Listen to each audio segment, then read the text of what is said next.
Chers amis de la mission Soleil d'Espoir, bonjour et bienvenue à cette méditation matinale.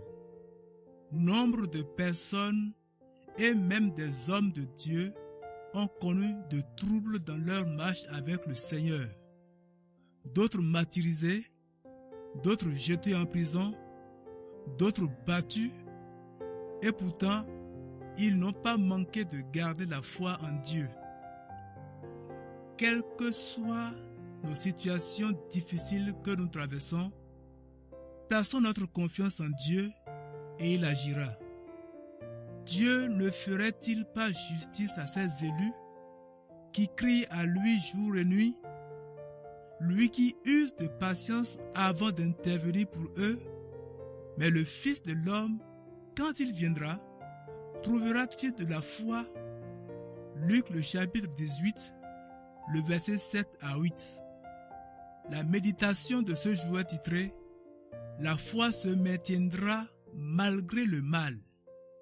La christianisation était une politique pendant la Révolution française à la fin du XVIIIe siècle, avait pour but de bannir l'idée de Dieu de la Bible.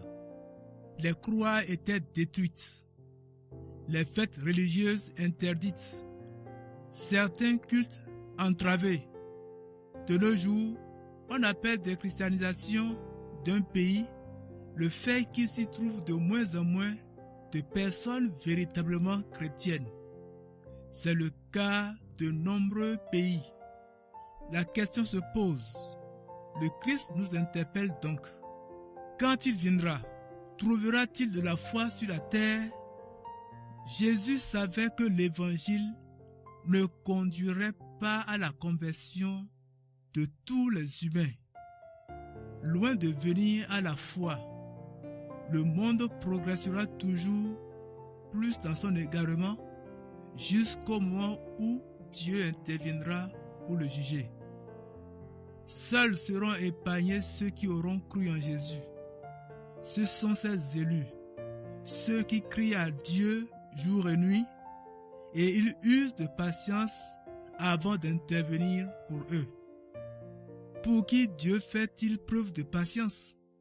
Pour l'humanité qui, dans son ensemble, refuse de croire. Elle poursuit son chemin sans lui, refuse sa grâce, indifférente, parfois même hostile aux croyants. La patience de Dieu est grande, mais elle aura un terme. Un jour, Christ reviendra comme sauveur pour ceux qui auront cru en lui, comme juge pour ceux qui l'auront rejeté. Trouvera-t-il de la foi sur la terre?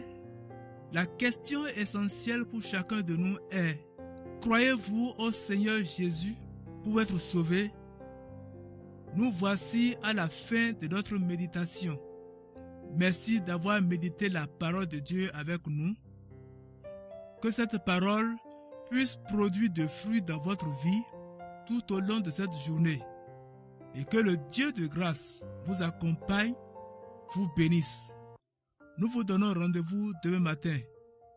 Shalom.